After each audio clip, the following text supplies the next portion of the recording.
말세 그리스도의 좌담 기록.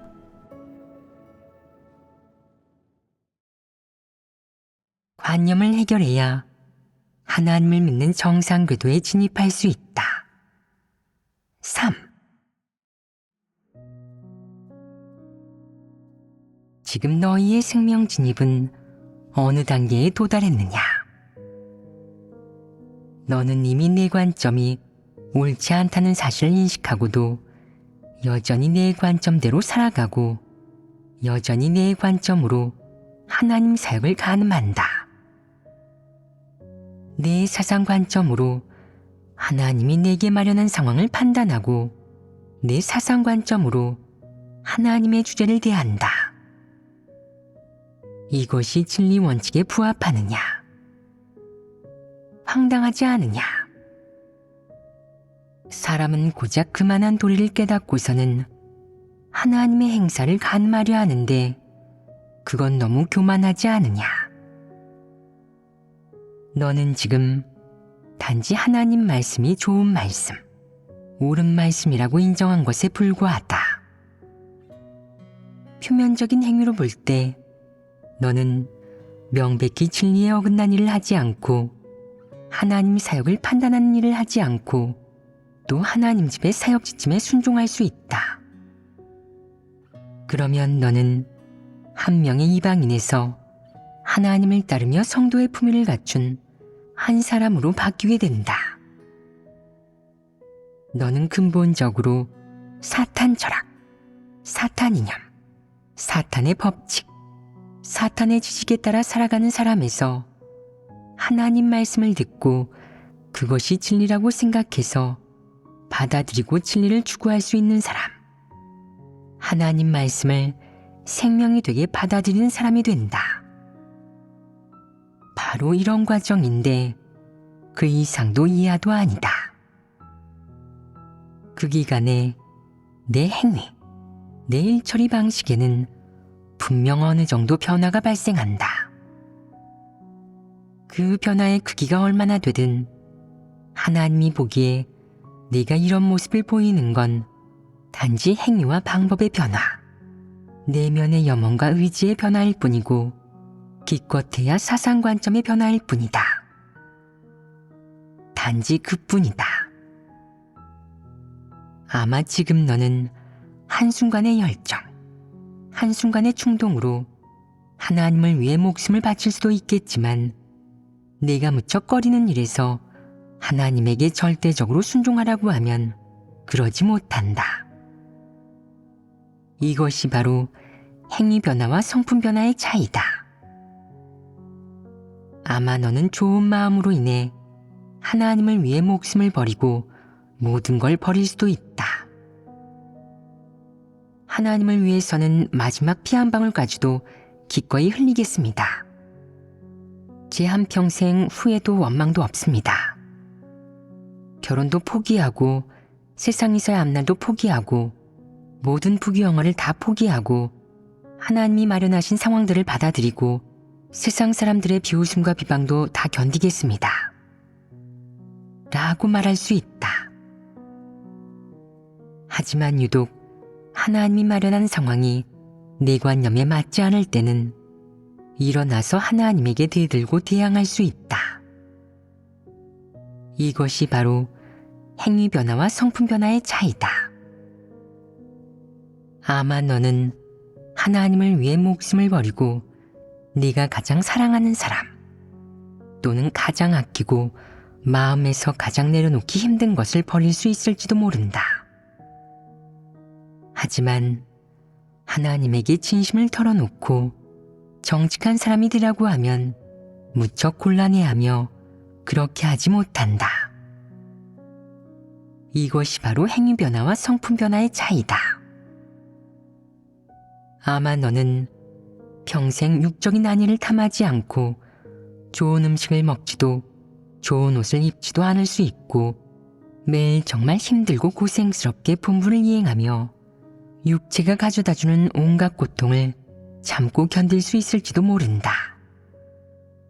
하지만 하나님의 안배가 내 관념에 맞지 않을 때는 그걸 이해하지 못하고 하나님을 원망하고 오해해서 하나님과의 관계가 점점 비정상적으로 변한다. 늘 반발하고 거역하면서 하나님에게 완전히 순종하지 못한다. 이것이 바로 행위 변화와 성품 변화의 차이다. 하나님을 위해 목숨은 바치려고 하면서 어째서 하나님에게 진실한 말 한마디 털어놓지 못하느냐. 자신 이외의 모든 것을 내려놓고자 하면서 어째서 하나님이 내게 맡긴 부탁에는 충실하지 못하느냐. 하나님을 위해 목숨은 바치고자 하면서 어째서 정에 휘둘려 행동하거나 인간관계를 지킬 때 너 자신은 돌아보지 못하느냐. 어째서 교회의 사역과 하나님 집의 이익은 일어나 지키지 못하느냐. 이런 사람이 하나님 앞에서 살아가는 사람이냐. 이미 하나님 앞에서 평생을 하나님을 위해 헌신하겠다고, 어떤 수고도 마다하지 않겠다고 맹세했으면서 어째서 한번 교체된 것 때문에 소극적으로 변해서 몇 날 며칠 일어나지 못하고 마음의 반발과 원망, 오해와 소극성을 한가득 품느냐. 그건 왜 그런 것이냐. 내가 속으로는 지위를 가장 아낀다는 뜻이고 그건 내 치명적인 약점과 관계된다. 그래서 교체된 후 쓰러져서 일어나지 못하는 것이다. 이는 너에게 비록 행위 변화는 있지만 생명 성품 변화는 없음을 증명하고도 남는다. 이것이 바로 행위 변화와 성품 변화의 차이다. 현재 대부분의 사람들에게 좋은 행위는 어느 정도 있지만 진리를 구하고 받아들이는 사람은 아주 적고 진실된 순종도 거의 찾아보기 힘들다. 이런 점에서 볼 때 많은 이들이 단지 행위가 변화되고 있고 사상 관점의 변화가 생겼는데 하나님의 주제를 받아들이고 순종하고자 하는 염원과 뜻을 가지고 있고 마음속으로 원망도 없는 정도이다. 너희가 볼 때 이런 사람들은 하나님의 심판과 형벌을 겪었겠느냐? 불행하게도 너희가 전에 얘기한 그 체험 간증들은 하나님의 심판 형벌과는 관계가 없고 하나님의 요구에 미치지도 못한다. 내가 아직 하나님의 심판과 형벌을 겪지 않았다면 내 성품에는 변화가 시작되지 않은 것이고 성품이 변화되기 시작하지 않았다면 네가 생각하는 변화는 단지 행위상의 변화일 뿐이다. 행위상의 변화에는 너 자신이 협력한 공도 있고 내 좋은 인성의 일면도 있고 또 하나님이 역사한 효과도 있다. 하나님이 사람을 구원하는데 여기까지만 사역하겠느냐? 그럼 이후로는 어떻게 하겠느냐? 사람을 구원할 때 하나님은 주로 어떤 사역을 하느냐? 하나님이 사람을 구원하는 주된 방식은 심판과 형벌이다. 하지만 불행히도 지금 하나님의 심판과 형벌을 받아들일 수 있는 사람이 거의 없다. 그러니 하나님이 사람을 구원하고 온전케 하는 사역, 하나님이 사람의 성품을 변화시키는 사역은 아직 정식으로 시작되지 않았다고 할 수 있다. 왜 정식으로 시작되지 않았느냐? 하나님의 이 사역이 아직 사람에게서 이루어질 수 없기 때문이다. 어째서 사람에게서 이루어질 수 없는 것이냐? 현재 사람의 내적 상태와 분량, 현재 사람이 이룰 수 있는 것으로는 하나님의 요구 기준에 한참을 못 미치기 때문에 하나님은 사역할 수가 없다. 하나님이 사역할 수 없다는 말이 하나님이 더 이상 사역하지 않는다는 뜻이냐?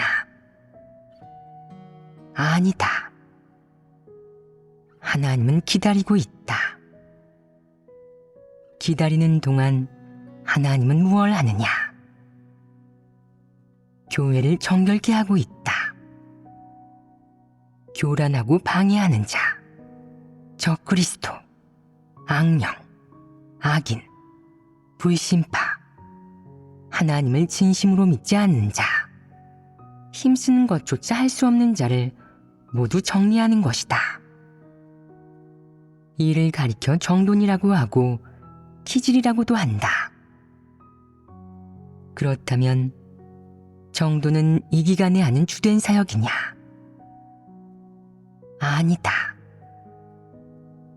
이 기간에 하나님은 그것 말고도 말씀을 통한 일깨움, 양육과 목양, 책망과 훈계, 책벌과 징계 등의 방식으로 계속해서 너희들에게 역사한다. 어느 정도까지 하느냐? 사람이 심판과 형벌을 받아들일 기본 조건을 갖추었을 때 하나님은 심판 사역을 시작한다. 너희가 말해 보아라. 너희 추측과 판단에 의하면 사람이 어떤 조건을 갖춰야 하나님이 심판과 형벌의 사역을 시작하겠느냐? 하나님이 하는 일은 다 때가 있다. 그는 일을 함부로 하지 않는다. 그의 경영사역은 자신의 계획에 따라 이루어지며 그가 하는 일은 함부로 하는 게 아니라 모두 절차가 있다. 그 절차가 무엇이냐? 하나님이 사람에게 하는 각 단계 사역은 모두 이뤄야 할 효과가 있고 하나님은 그 효과를 확인하면 다음 단계 사역을 시작한다. 어떻게 해야 효과를 낼지, 어떤 말을 하고 어떤 일을 할지 하나님은 속으로 다 생각이 있다. 하나님은 함부로 하지 않고 사람의 필요에 따라 한다. 사람에게서 효과를 낼 수 있는 일만 하고 효과와 무관한 일은 절대 하지 않는다. 예를 들어 하나님 선민들의 분별력을 키워줄 반면교사가 필요할 때는 교회의 거짓 그리스도, 적 그리스도, 악령, 악인, 그리고 교란하고 방해하는 자를 나타나게 하여 사람에게 분별력을 키워준다. 하나님 선민이 진리를 깨닫고 분별력이 생긴다면 그 사람들은 봉사를 다한 것이고 그들의 존재 가치는 사라진다. 그때는 하나님 선민들이 일어나서 그들을 폭로하고 고발하고 교회는 즉시 그들을 정리한다. 하나님의 사역은 다 절차가 있고 이 절차는 모두 사람 생명의 필요에 따라 사람의 분량에 따라 하나님이 안배하는 것이다. 사람에게 필요한 게 과연 무엇인지, 교회에 왜 적그리스도, 악인이 나타나는지, 사람은 어리둥절해서 어떻게 된 건지 잘 모른다. 하나님의 사역을 이해하지 못한 사람들은 관념을 품고 하나님을 원망하기까지 한다. 하나님의 교회에 어떻게 적그리스도가 나타날 수 있습니까? 하나님은 왜 내버려 두십니까? 그러다 그게 다 사람에게 공과를 배우고 분별력을 키워주기 위한 것이라는 하나님의 말씀을 볼 때 깨달음을 얻고 하나님 뜻을 깨닫는다. 처음에 사람은 악인에 대해 분별이 없어서 교회에서 악인을 출교시키면 관념을 갖는다. 그 사람은 헌금도 많이 하고 고생도 많이 했으니까 출교당하면 안 된다고 생각하며 하나님이 한 일에 대해 반감을 품는다. 그러다 한동안 체험이 쌓여 진리를 깨닫고 악인에 대해 분별이 생기면 또다시 악인이 출교되어도 관념을 품지 않고 반감도 갖지 않는다. 다시 악인이 악행을 저지르는 상황을 마주하면 분별할 수 있게 돼서 악인이 커다란 악행을 저지르기 전에 모두가 힘을 합쳐 그를 고발하고 제명시킨다. 그러면 악인은 하나님 집에 발붙일 수 없게 된다. 이것이 어떻게 가능한 것이냐? 사람의 이런 분별력은 어떻게 생겨난 것이냐? 하나님이 한 것이다. 하나님이 하지 않으면 사람은 그런 일을 깨달을 수 없다. 하나님이 일할 때는 절차가 있다. 이 절차는 사람 생명의 필요에 따른 것이지만 정작 사람은 자신에게 필요한 게 과연 무엇인지 잘 모르고 어리벙벙하다. 그러니 하나님이 계속 사역하며 사람에게 많은 공간을 마련해서 배우게 하고 진리 실제에 진입하게 하고 하나님이 요구하는 효과에 이르게 하는 수밖에 없다. 하나님은 사람이 이해하든 말든 인내심 있게 일한다. 이것이 바로 하나님의 사랑이다. 예를 들면 한 사람을 책망하고 훈계할 때 한 번 잘못해서 책망했는데 다음번에 또 잘못하면 또 책망하고 또 드러나면 또다시 책망한다. 사람이 인식이 생기고 더 이상 무감각하지 않으며 비슷한 일을 다시 만나면 전기에 닿은 듯 예민해져 다시는 잘못을 저지르지 않을 때까지 인내심 있게 역사한다. 그러면 된 것이다. 하나님도 더는 역사하지 않는다. 다시 이런 일이 닥쳤을 때는 너 스스로 처리하고 원칙에 맞게 처리할 수 있으니 하나님은 걱정할 필요가 없어진다. 이는 네가 하나님 말씀과 하나님의 진리를 깨닫고 마음속으로 받아들여서 그것이 내 생명이 되었다는 뜻이기에 하나님은 더 이상 역사하지 않는다. 이것이 바로 하나님이 사역하는 절차다. 내가 그걸 체험하면 하나님의 본질, 하나님의 지혜를 알 수 있다. 이는 부인할 수 없으며 100% 확실한 사실이다. 방금 하나님의 사역 절차가 사람의 성품 변화와 관계가 있다고 얘기하였다. 사람이 행위가 좀 달라지고 규칙을 좀 알고 좀 사람다워지게 하면 하나님 사역이 큰 성공을 거두는 게 아니다. 만약 그렇다면 은혜 시대에 사역은 이미 끝났을 것이다.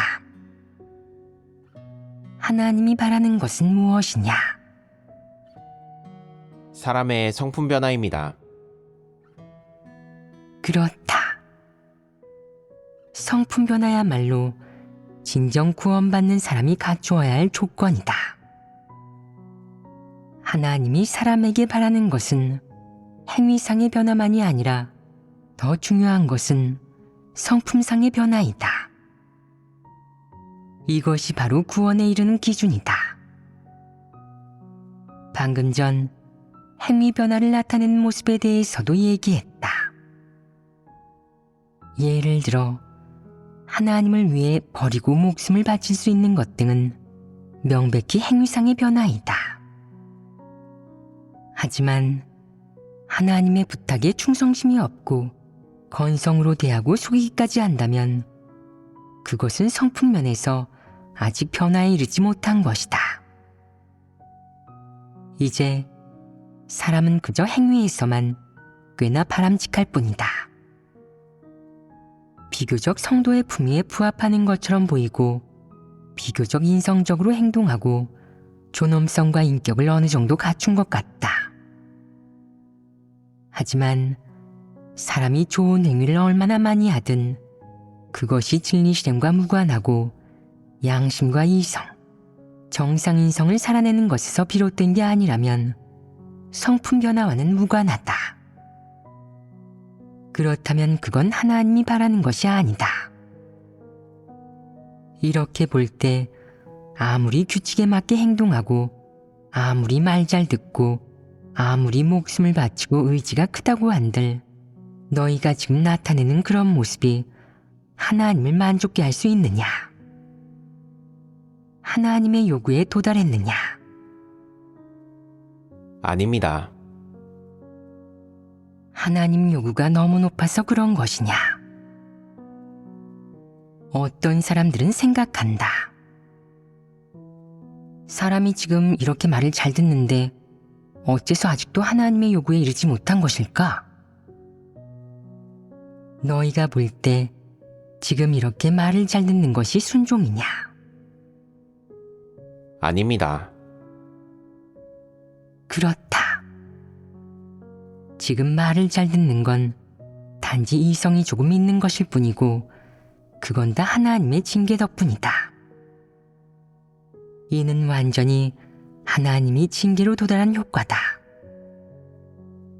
하나님이 간곡하게 거듭 얘기해서 사람의 양심을 깨우고 도덕성을 환기시킨 결과 약간 사람다운 모습으로 살기 시작하고 개념 있게 행동하고 무슨 일을 할 때 물어볼 줄도 알고 원칙에 위배되게 행동하면 약간의 가책을 느끼게 된 것이다. 요컨대 행위의 변화는 하나님의 심판과 형벌을 받는 조건에 미치지 못한다. 하나님은 사람의 행위상 변화를 원하는 것이 아니다. 그렇다면 하나님이 원하는 것은 과연 무엇이냐? 하나님은 사람의 성품 변화를 원한다. 성품 변화에 해당하는 모습은 과연 어떤 것이냐? 여러 가지 면에서 어느 정도까지 변화되어야 하나님의 심판과 형벌을 받을 자격이 되느냐? 하나님이 반드시 그 사람의 여러 가지 모습을 볼 수 있는 정도여야 한다. 특히 본분 이행에 합격해야 하고 책망과 훈계를 받아들일 수 있어야 하고 범사의 진리를 구해야 하고 환난과 시련이 닥쳤을 때도 하나님을 따를 수 있어야 하고 기본적으로 하나님이 뭐라고 하든 무조건 받아들이고 순종할 수 있어야 한다. 설령 감독하는 사람이 없거나 시험을 만난 상황이라 해도 나쁜 짓을 하지 않고 악행을 조금도 저지르지 않아야 한다. 이런 사람이 하나님 눈에는 합격이고 정식으로 하나님의 심판과 형벌을 받을 자격이 있다. 이는 하나님이 한층 더 나아가서 그들을 구원하고 온전케 하는 사역을 한다는 뜻이다.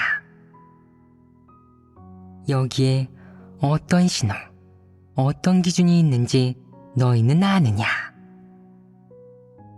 제가 생각하기에는 하나님의 책벌과 징계를 통해 사람이 양심과 이성을 조금씩 회복하고 아울러 행위에 어느 정도 변화가 생기고 궁극적으로 충성을 다해 본분을 이행할 수 있게 되면 하나님이 사람에게 심판과 형벌의 사역을 시작하지 않을까 싶습니다.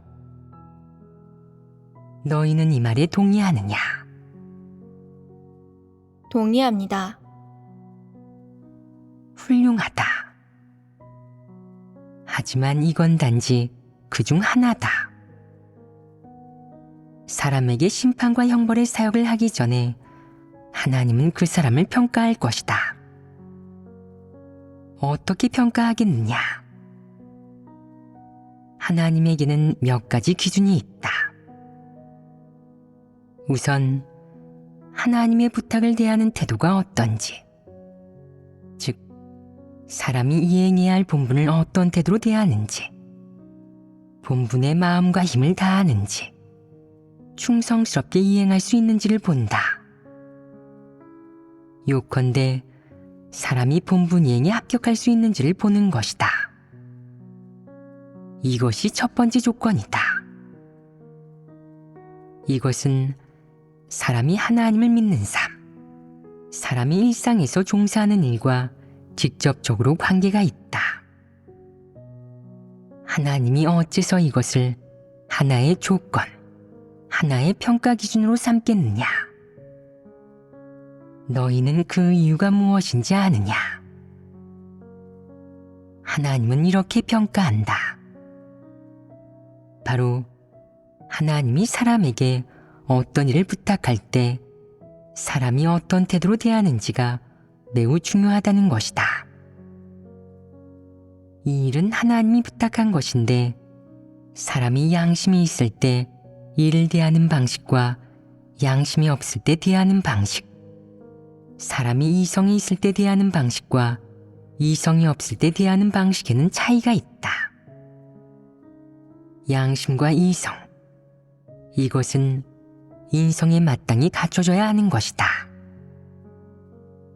그 밖에 양심 지각이 좀 있고 이성이 좀 있으면 되는 것이 아니다. 사람이 양심과 이성을 회복하면 사람다운 모습을 갖추게 되느냐? 진리 실제를 갖추게 되느냐? 여전히 부족하다. 하나님은 또한 사람이 본분을 이행하는 동안 어떤 길을 가는지를 본다. 그렇다면 사람이 어떤 길을 걸어야 하나님이 요구하는 기준에 다다를 수 있느냐? 우선은 본분을 이행하면서 악을 행하지 않고 순종할 수 있어야 한다. 이것이 최소한의 기준이다. 만약 악을 행한다면 완전히 끝장이고 그런 사람은 하나님이 구하려는 사람이 아니다. 그 밖에도 하나님의 부탁을 대할 때 너는 양심과 이성으로 그것을 대하는 것은 물론 더 많게는 진리를 구하고 하나님 뜻을 깨달아야 하는 것이다. 어떤 상황에 놓이든 내게 닥친 일이 내 관념과 상상에 맞든 안 맞든 너는 순종하는 태도를 취해야 한다. 그럴 때 하나님이 바라는 것은 너의 순종하는 태도이다. 단지 하나님이 한 말씀이 모두 진리이고 옳다고 인정하기만 하면 이것이 순종하는 태도이냐? 결코 아니다. 순종하는 태도의 실질적인 일면이 무엇이냐? 네가 하나님의 말씀을 받아들여야 하는 것이다. 너는 생명 진입도 깊지 않고 분량도 아직 너무 작고 진리 실제라는 부분에 대한 인식도 아직 충분히 깊지 못하다. 하지만 이런 상황에서도 하나님을 따를 수 있고 하나님에게 순종한다면 이것이 바로 순종하는 태도이다. 너는 완전한 순종에 다다르기 전에 반드시 순종하는 태도를 먼저 갖춰야 한다. 즉, 하나님 말씀을 받아들이고 그 말씀이 옳다고 믿고 그것을 진리이자 내 실행의 원칙으로 여겨야 한다는 것이다. 설령 내가 원칙을 잘 모른다고 해도 규례로 여겨 지켜서라도 지킬 수 있어야 한다. 이것이 일종의 순종하는 태도이다. 아직은 내 성품이 변화되지 않았기 때문에 진실로 하나님께 순종하려면 먼저 순종하는 마음가짐, 순종하려는 의지가 있어야 한다. 하나님이 어떻게 하시든 무조건 순종하겠습니다. 진리를 많이 깨닫지는 못했지만 하나님이 하라시는 대로 하겠습니다. 하나님이 볼 때 이것이 바로 순종하는 태도다. 어떤 사람들은 묻는다. 제 순종이 잘못된 것이라면 어떻게 해야 합니까? 하나님이 틀릴 수가 있느냐? 하나님은 진리요 공이다. 하나님은 잘못할 리가 없다. 다만 하나님이 하는 많은 일이 사람의 관념에 맞지 않을 뿐이다. 너는 이렇게 말해야 한다. 저는 하나님이 하시는 일이 제 관념에 맞든 안 맞든 무조건 말 잘 듣고 순종하고 받아들이고 하나님을 따르겠습니다. 이것이 피조물인 제가 해야 할 일입니다. 설령 남들이 바보같이 순종한다고 너를 판단해도 개의치 말고 속으로 하나님은 진리이고 당연히 순종해야 한다고 확신해야 한다. 이것이 옳은 것이고 순종하려면 당연히 이런 태도가 있어야 한다. 이런 마음가짐을 지녀야 사람은 진리를 얻을 수 있다. 이런 마음가짐이 없고 저는 눈에 티끌 하나도 용납 못하는 사람입니다. 누구도 저를 속일 수 없죠. 전 꽤 머리가 좋다고요. 저더러 무조건 순종하라고 하는데 어림없는 소리죠. 뭐든 저한테 오면 우선 연구하고 분석해야 합니다. 제 뜻에 맞을 때라야 받아들이고 순종할 수 있습니다. 라고 말한다면 이런 게 순종하는 태도이냐? 이건 순종하는 태도가 아니다. 이는 순종하려는 마음가짐도 순종하려는 의사도 없는 것이다. 설령 하나님이라 해도 연구해야죠. 아무리 대단한 사람이 와도 저는 연구해야 합니다. 당신이 말씀해도 저에게는 소용이 없습니다. 제가 피조물인 건 맞지만 바보는 아닙니다. 절 바보로 생각하지 마십시오. 라고 내가 말한다면 끝장이다. 이건 진리를 받아들이는 조건을 갖추지 못한 것이다. 이런 사람은 이성도 없다. 정상 이성을 갖추지 못했는데 그렇다면 짐승이 아니냐? 사람이 이성을 갖추지 못하면 어떻게 순종할 수 있겠느냐? 순종하려면 먼저 순종하는 마음가짐을 갖추어야 하고 순종하는 마음가짐이 있어야 이성이 있다고 할 수 있다. 순종하는 마음가짐이 없다면 이성이 없는 것이다. 피조물인 사람이 어떻게 창조주를 측량할 수 있겠느냐? 하나님의 생각 하나를 온 인류가 6천년 동안에도 제대로 짐작할 수 없었는데 하나님이 어떻게 알지 사람이 한순간에 알 수 있겠느냐? 너는 알 수 없다. 하나님은 수천 년 동안 해온 많은 일을 이미 인류에게 밝혔다. 하지만 명확하게 얘기해주지 않으면 사람은 여전히 알지 못한다.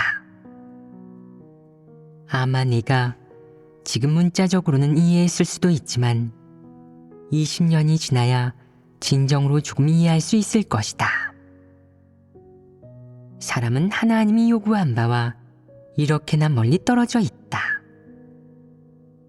이 점에 비추어 볼 때 사람은 마땅히 이성을 갖추고 순종하는 태도를 갖추어야 한다.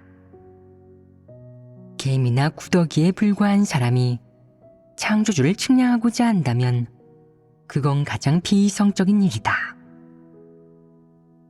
어떤 사람은 하나님이 비밀을 알려주지 않는다고 진리를 직접 알기 쉽게 얘기해주지 않고 늘 구하게 만든다고 원망을 이뤄놓는데 그런 말을 하는 건 옳지 않고 비이성적이다. 지금 하나님이 너에게 이렇게 많은 말씀을 해주는데 너는 얼마나 깨달았느냐?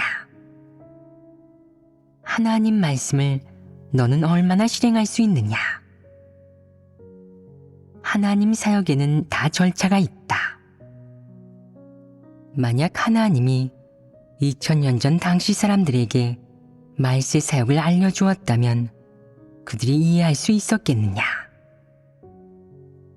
은혜 시대에 예수는 죄인의 형상으로 온 인류의 속죄제물이 되었다. 만약 당시의 사람들에게 얘기하면 누가 이해할 수 있었겠느냐? 지금 너희도 그저 개념적인 이론만 조금 이해했을 뿐이다.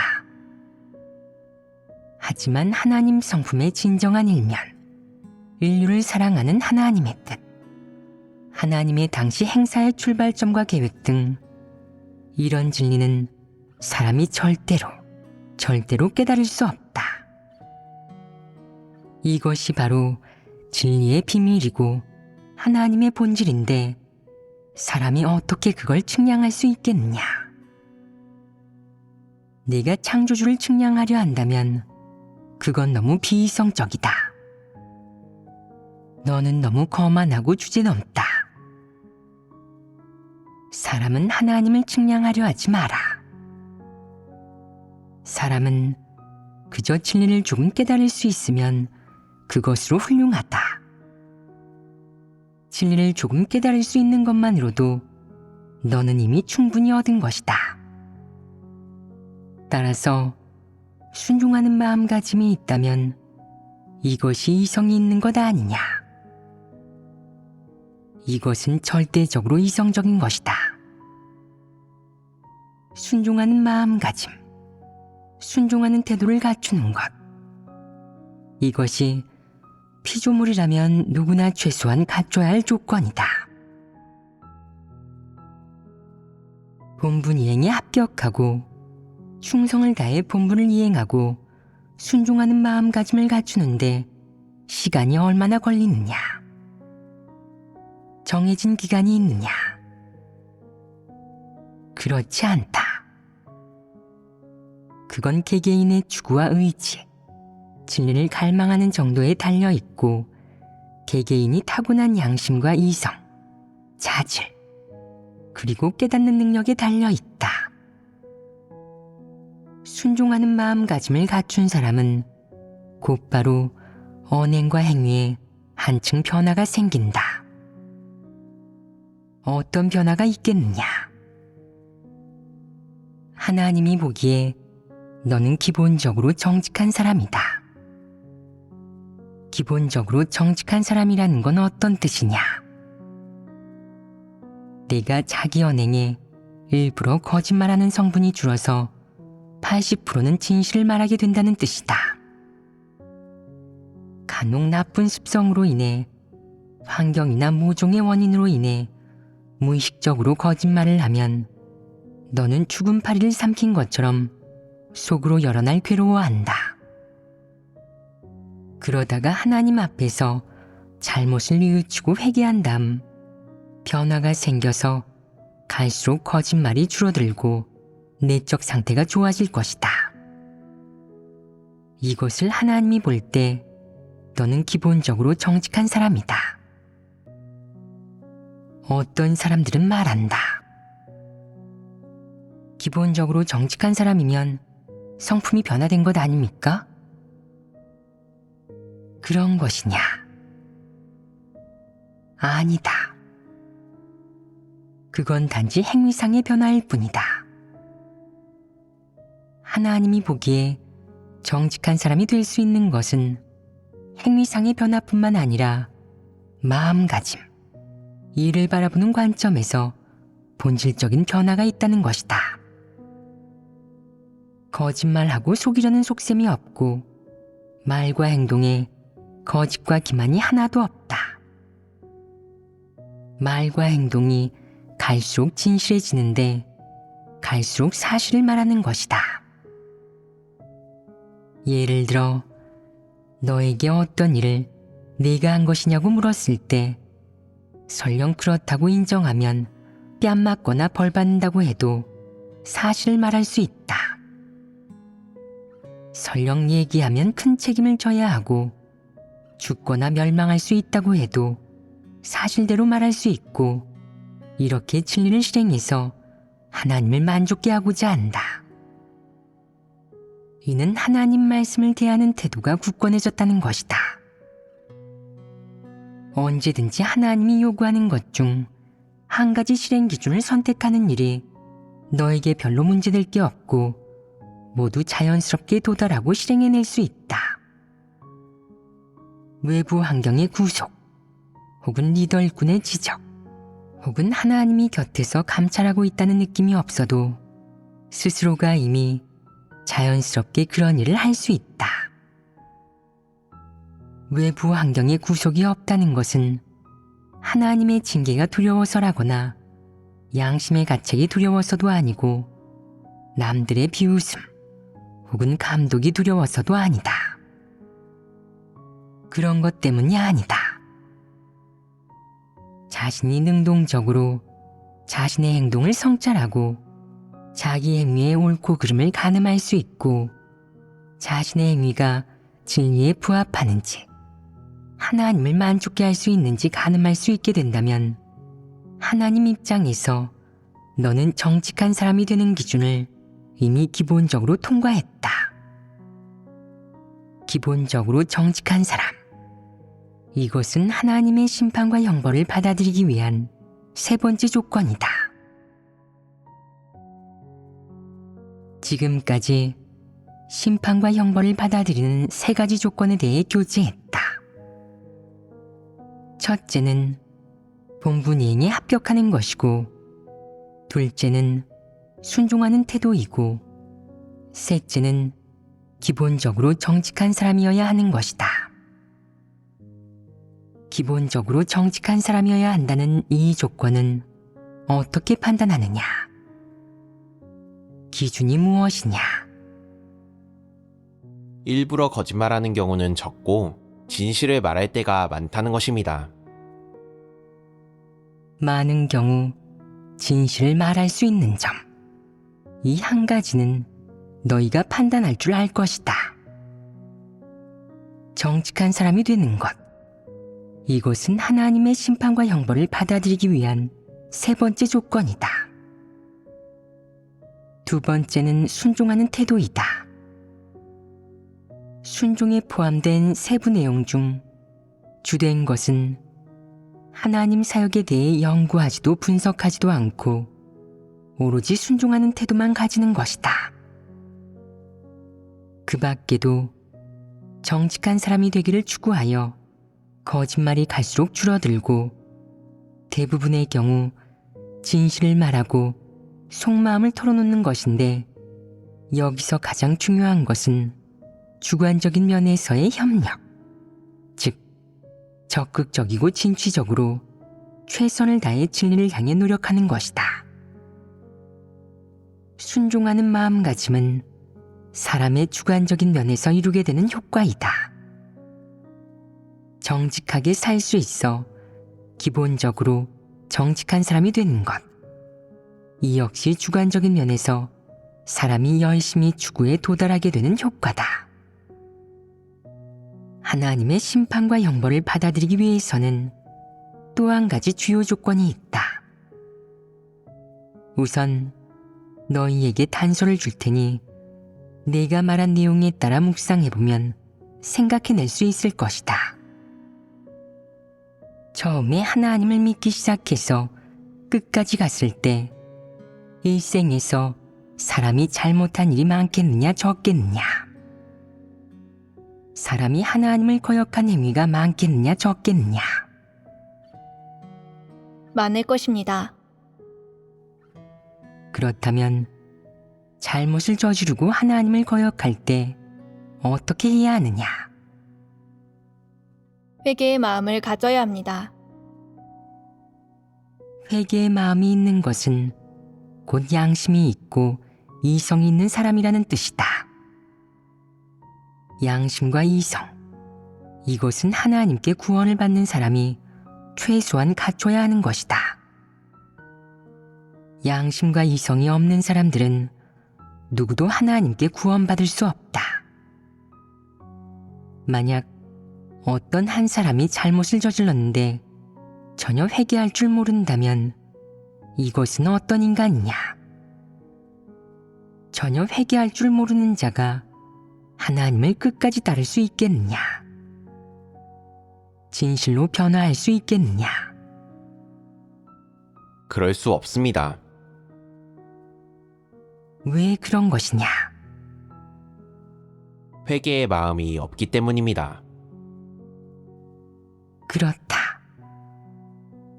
이것이 바로 마지막 조건에 관계된 것인데 반드시 회개의 마음이 있어야 한다는 것이다. 하나님을 따르는 동안 사람은 어리석음과 무지 때문에 또한 각종 패괴의 성품 때문에 항상 패역을 드러내고 때로는 하나님에 대해 오해와 원망을 품고 비뚤어진 길로 나아가게 된다. 심지어 어떤 사람은 하나님에게 관념을 품은 나머지 한동안 소극적으로 지내며 사역을 게을리하고 믿음을 잃어버리기도 한다. 사람의 일생 중에는 어떤 단계에서도 패역 행위가 있다. 사람은 마음에 하나님이 있고 일이 닥쳤을 때도 하나님이 한 것임을 알면서도 때로는 생각을 바꾸지 못하는데 겉으로는 순종할 수 있어도 내심으로는 받아들이지 못하는 것이다. 그가 내심으로 받아들이지 못한다는 것을 어디서 알 수 있느냐? 여기에는 한 가지 모습이 있는데 그것은 바로 그가 무엇이든 다 알면서도 자신이 한 것을 내려놓고 하나님 앞에 나와 잘못을 인정하며 이렇게 말하지 못한다는 점이다. 하나님, 제가 잘못했습니다. 앞으로 다시는 그러지 않겠습니다. 당신의 뜻을 구하고 당신이 시키는 대로 하겠습니다. 전에는 말도 잘 안 듣고 분량도 작고 어리석고 무지해서 언제나 당신을 거역했습니다. 이 사실을 이제는 인식했습니다. 사람이 잘못을 인정하는 것, 이것은 무슨 태도냐? 뉘우치는 태도입니다. 만약 한 사람이 양심과 이성을 갖추고 또한 진리를 갈망하는 마음도 갖추었지만 잘못한 일에서만큼은 반성할 줄도 뉘우칠 줄도 모르고 예전 일은 지나갔으니 그만이라고 생각하고 속으로 본인이 잘못했다고 생각한 적이 없다면 이것은 무슨 성품이냐? 어떤 행위냐? 이런 행위의 본질은 무엇이냐? 강팍함이고 완고하게 외골수로 파고드는 것이다. 하나님은 이런 사람을 좋아하지 않는다. 옛날에 요나가 니느웨 사람들에게 하나님 말씀을 전하면서 뭐라고 말했느냐? 40일이 지나면 니느웨가 무너지리라 라고 했습니다. 니느웨 사람들은 그 말을 듣고 어떤 반응을 보였느냐? 그들은 하나님이 그들을 멸하려 한다는 사실을 알고 서둘러 베옷을 입고 제 위에 앉아 하나님께 죄를 인정하고 악한 길에서 떠났다. 이것이 바로 회개한다는 의미이다. 사람이 회개한다는 것, 이것은 사람에게 크나큰 기회다. 어떤 기회이냐? 계속 살아갈 수 있는 기회다. 본분을 이행하든 구원받기를 추구하든 진실된 회개가 없이는 계속해 나아가기가 힘들 것이다. 각 단계마다 하나님이 내게 징계하고 책벌하든 혹은 일깨우고 권면하든 너와 하나님 사이에 충돌이 발생했는데도 내가 뉘우치지 않고 계속해서 본인 생각을 견지하고 본인 관점과 태도를 고수한다면 비록 발걸음은 앞으로 나아가지만 너와 하나님 사이에 발생한 충돌, 하나님에 대한 너의 오해와 원망, 패역이 해결되지 않고 네가 마음을 끝까지 돌이키지 않는다면 하나님은 너를 도태시킬 것이다. 내가 맡은 본분을 내려놓지 않은 채 여전히 본분을 지키고 있고 하나님의 부탁에 대해서도 어느 정도 충성심이 있어 사람이 볼 때 그런대로 괜찮겠지만 한 가지, 너와 하나님과의 의견 충돌이 끝까지 풀리지 않았다. 내가 진리로 해결하지 않고 진실로 하나님 뜻을 깨닫지 못한 결과 하나님에 대한 오해가 날로 깊어지고 언제나 하나님이 틀리고 너는 억울하다고 생각하게 되었는데 이는 뉘우치지 않은 것이다. 너의 패역과 관념, 하나님에 대한 오해가 줄곧 자리 잡고 있어 이로 인해 순종하는 마음가짐이 없고 계속 하나님을 거역하고 하나님과 대립한다면 이런 사람은 하나님을 거역하고 대적하는 사람, 죽어도 회개하지 않는 사람이 아니냐? 어째서 하나님은 사람이 뉘우치는 것을 중요하게 생각하느냐? 하나의 피조물이 창조주에게 마땅히 갖춰야 할 태도는 무엇이냐? 바로 창조주가 어떻게 하든 모두 옳다고 여기는 것이다. 네가 이 점을 인정하지 못한다면 창조주는 진리요 길이요 생명이다 라는 이 말이 너에게는 빈말에 지나지 않을 것이다. 만약 그렇다면 그래도 내가 구원받을 수 있겠느냐? 그럴 수 없다. 너에게는 자격이 없는 것이다.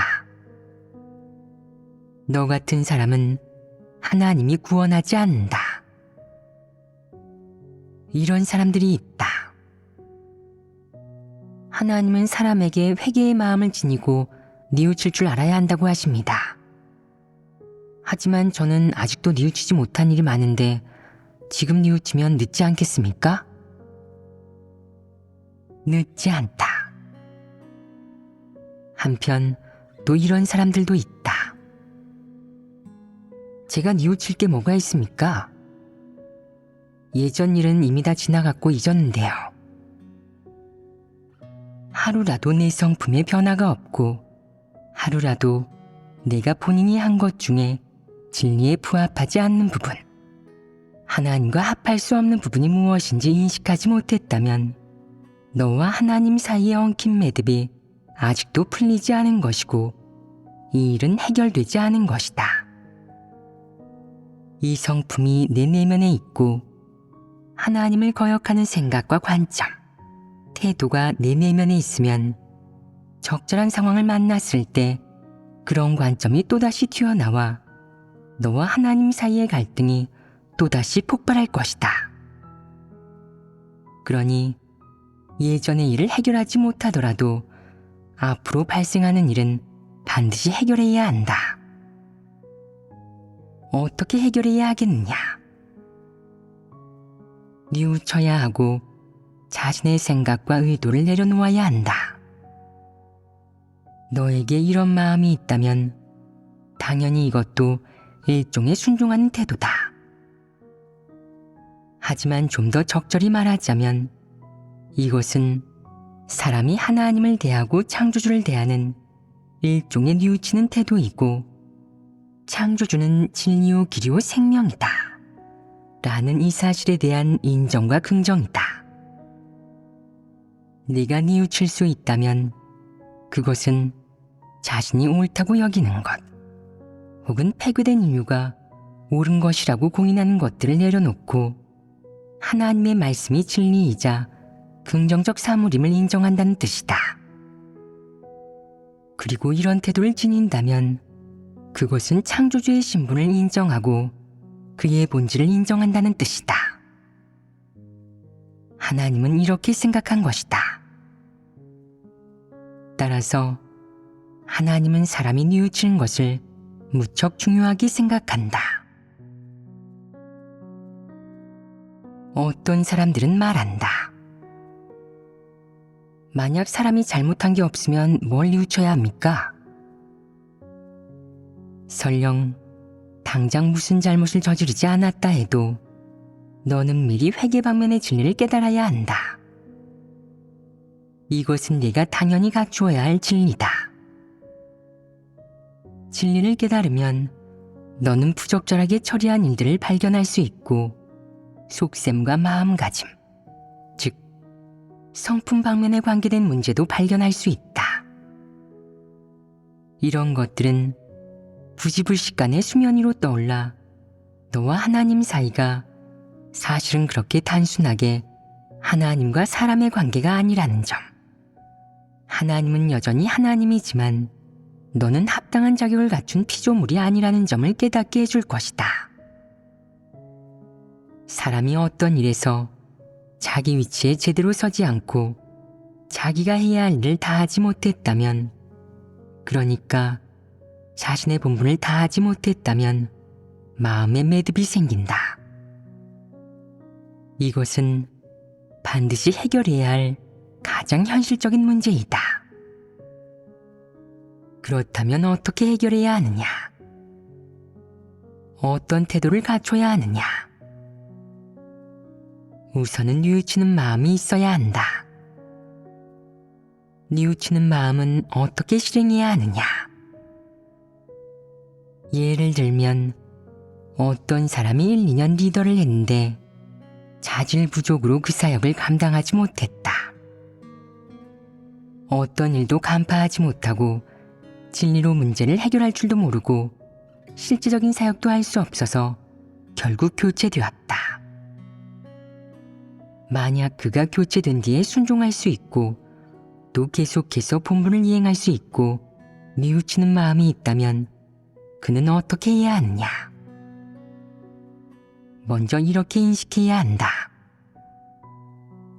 하나님이 하신 일은 잘못되지 않았어. 내가 자질이 너무 뒤떨어져 이렇게 오랫동안 아무런 실제적인 사역을 하지 않고 교회 사역과 형제자매의 생명진이마저 지체시켰어. 하나님 집에서 날 출교시키지 않은 것만도 다행이야. 난 정말 뻔뻔해. 계속해서 이 자리에서 버티면서 내가 정말 대단한 사역을 한 것처럼 생각했어. 너무 비이성적이야. 그가 자신을 증오하고 속으로 후회하는 것은 일종의 뉘우치는 마음을 보여주는 것 아니겠느냐. 그가 이렇게 말할 수 있는 것은 뉘우치는 마음이 있다는 의미이다. 난 그 오랜 시간 리더 자리에서 지위의 복만 추구했어. 도리만 얘기하고 도리로만 무장하고 생명 진입은 추구하지 않았어. 이번에 교체되니까 내가 얼마나 형편없고 부족한지 알게 되었어. 하나님은 잘못하시지 않았고 나는 순종해야 해. 전에 지위가 있을 때는 형제자매들도 참 잘해주고 어딜 가든 주변에 사람들이 모여들었는데 지금은 다들 아는 척도 안 해주네. 사람들한테 버림받았구나. 이것도 당연한 거고 내가 마땅히 받아야 할 보응이야. 또한 피조물이 하나님 앞에서 지위가 어디 있겠어? 지위가 아무리 높아도 그건 결말도 종착지도 아니야. 하나님이 나에게 맡긴 부탁은 나더러 높은 자리에 서서 그 지위를 누리라는 게 아니라 본분을 이행하고 내가 할 수 있는 일을 하라는 거야. 하나님의 주제, 하나님 집의 안배에 순종하는 태도를 보여야 해. 비록 순종이 꽤 어렵지만 그래도 순종해야 해. 하나님은 잘못하실 리 없어. 설령 내가 1000가지 만가지 이유를 댄다 해도 그건 다 진리가 아니야. 하나님께 순종하는 것만이 진리야. 그가 속으로 이렇게 말한다면 이것이 바로 뉘우치는 모습이다. 이런 모습을 갖춘 사람을 하나님은 어떻게 평가하겠느냐? 양심 있고 이성 있는 사람이라고 할 것이다. 이 평가가 높은 평가냐? 아직도 그리 높은 평가는 아니다. 단지 양심과 이성이 있는 것일 뿐 하나님이 온전케 하려는 수준에는 아직 도달하지 못했다. 하지만 이런 사람 입장에서는 이미 대단한 일이고 순종할 수 있는 것도 아주 잘한 일이다. 그 다음 이 사람이 어떻게 추구해야 본인에 대한 하나님의 시선을 바꿀 수 있을지는 그가 어떤 길을 선택하느냐에 달렸다. 만약 진정한 회개 없이 지위를 잃었다고 본분도 충성스럽게 이행하지 않고 건성으로만 임한다면 완전 끝장이다. 바로 도태될 사람이라는 말이다. 속으로 여전히 내가 리더를 하면서 얼마나 고생했는데 공은 없어도 내 딴에는 애썼어. 또 내가 실제적인 사역을 하지 않았다고 하는데 나도 적지 않게 했어. 성과가 있고 없고를 떠나 어쨌든 빈둥대지 않았다고. 빈둥대지 않은 점을 봐서라도 하나님이 이렇게 마음대로 날 도태시키시면 안 되지. 이젠 지위가 없는데도 아직도 나에게 이래라 저래라 하네. 이건 사람을 갖고 노는 거 아니야?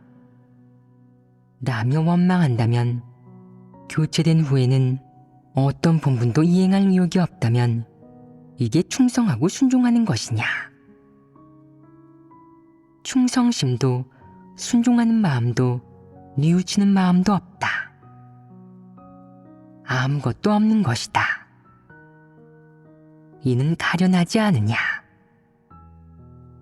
너무나 가련하다. 그동안 그는 헛되이 믿은 것이다. 오랜 시간 설교를 들었어도 진리는 전혀 실행하지 못했고 남들에게 온통 글귀와 도리를 얘기했지만 자기는 전혀 행하지 못했다.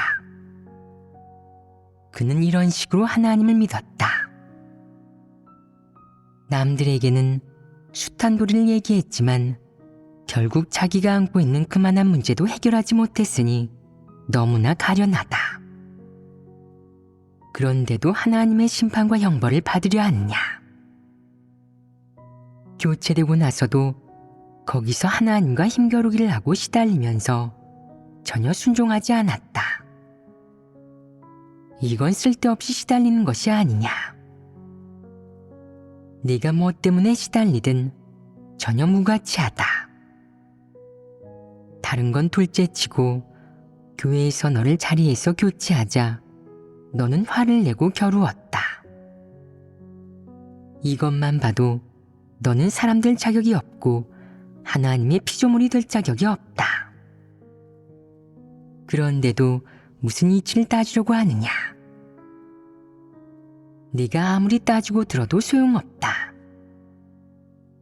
이렇게 오래 하나님을 믿었으면서 그만한 순종도 없는데 지금껏 하나님을 믿은 성과는 어디에 있느냐? 가련하고 가증스럽고 역겹다. 본인에게 주어진 자리를 벼슬로 생각했는데 지위가 생겼다고 그것이 성품 변화를 의미하느냐? 그건 하나님의 은총이 아니냐?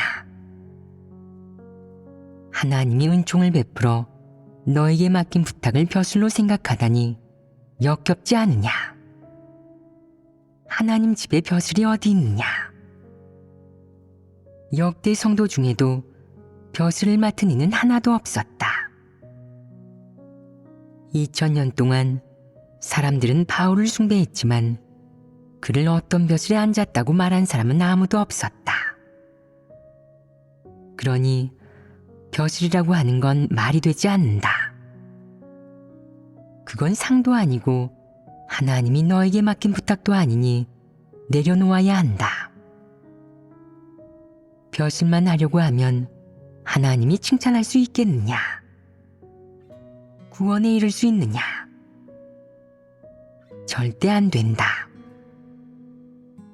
지금까지 우리는 하나님의 심판과 형벌을 받아들이려면 뉘우치는 마음이 있어야 한다는 내용을 얘기했다.